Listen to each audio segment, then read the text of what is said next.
بعض علماء کے نزدیک عاشورہ کے روزے کو فرض کی نیت سے رکھا جا سکتا ہے، یعنی قضا بھی رکھی جا سکتی ہے، یعنی 9ویں 10ویں کا اگر وہ قضا کے اس میں رکھ سکتا ہے، لیکن یہ بعض کی رائے ہے، وہ کہتے ہیں کہ قضا صحیح ہوگی اور ساتھ ہی 10ویں تاریخ کو روزہ رکھنے کا ثواب بھی ہو جائے گا.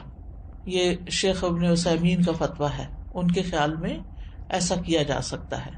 لیکن افضل یہی ہے کہ عاشورہ کا روزہ نفل نیت سے ہی رکھا جائے، فرض کو اس میں مکس نہ کیا جائے، اور 10ویں کے علاوہ جو باقی دن ہیں ان میں اپنے قضا روزے ادا کر لے انسان.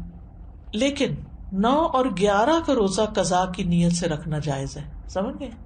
یعنی 10ویں کا روزہ قضا کی نیت سے نہ رکھے، لیکن 9ویں اور 11ویں کا رکھ لے، کیونکہ 9ویں اور 11ویں کے روزے کی کوئی خاص فضیلت نہیں بتائی گئی. پھر اسی طرح حالت سفر میں اگرچہ روزہ رکھنا منع ہے، لیکن اگر مشقت نہ ہو تو عاشورہ کا روزہ سفر میں بھی رکھا جا سکتا ہے. یعنی اگر آپ ٹریول کر رہے ہیں تو بھی آپ روزہ رکھ سکتے ہیں. لیکن حائضہ اور نفاس والی عورت کے لیے عاشورہ کا روزہ رکھنا منع ہے، جیسے رمضان کے روزے رکھنا منع ہے. رمضان کے روزوں کی قضا ہے لیکن عاشورہ کے روزے کی قضا نہیں ہے. یعنی اگر کسی خاتون سے عاشورہ کا روزہ چھٹ گیا ہے شرعی عذر کی وجہ سے، پیریڈز کی وجہ سے یا نفاس کی وجہ سے، تو ایسی صورت میں اس کو محرم کے کسی اور دن عاشورہ کا روزہ رکھنے کی ضرورت نہیں ہے. محرم کے روزے ویسے ہی افضل ہیں تو وہ روزہ رکھ لے. ابو موسیٰ سے روایت ہے، وہ کہتے ہیں رسول اللہ صلی اللہ علیہ وسلم نے فرمایا، جب آدمی بیمار ہوتا ہے یا سفر کرتا ہے تو وہ جس قدر عبادات بحالت اقامت اور دوران صحت میں کرتا تھا اس کے لیے وہ سب لکھ دی جاتی ہیں. یعنی اگر ایک خاتون ہے ہر سال روزہ رکھتی ہیں عاشورہ کا، لیکن اس سال وہ شرعی عذر کی وجہ سے نہیں رکھ سکتی، تو بعض اوقات پریشان ہونے لگتے ہیں، وہ کمپلینٹ کرنے لگتے ہیں، کیا بنے گا، کیا ہو گیا، یہ کیوں ہو گیا، وہ کیوں ہو گیا. نہیں، یہ تو اللہ کی طرف سے ہے عذر.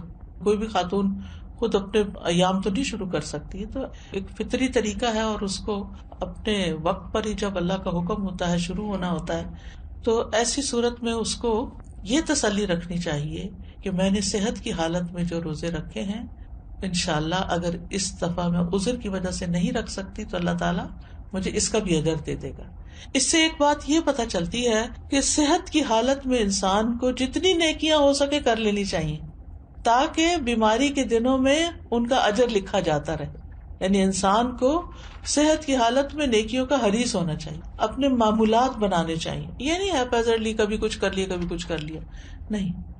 جیسے انسان کوشش کر کے جیسے تہجد کی عادت ڈالے، صلاۃ الضحیٰ کی عادت ڈالے، دن میں اذکار کرنے کی عادت ڈالے، اپنی تلاوت کی عادت ڈالے، یعنی ہر روز ایک مخصوص حصہ جو ہے ورد یومی جس کو کہتے ہیں، وہ ہر صورت اپنا ادا کرنے کی کوشش کرے. نمازوں کے بعد کی سنتوں کی پابندی کرے. تو پھر اگر وہ بیمار ہو جاتا ہے اور بیٹھ کے نماز پڑھ رہا ہے اور اشاروں سے پڑھ رہا ہے تو انشاءاللہ جو وہ اپنی صحت کے دنوں میں جیسے وہ پڑھا کرتا تھا اس کے مطابق اس کو اجر مل جائے گا. تو صحت کو بیماری سے پہلے غنیمت جانے اور اس میں اچھی عادتیں اپنائیں، دینی اعتبار سے بھی سستی نہ کریں کہ انسان اور کاموں میں لگا رہے اور نمازوں کی پرواہ نہ کرے یا عبادات سے غافل رہے اور صرف دنیا کے پیچھے بھاگتا رہے.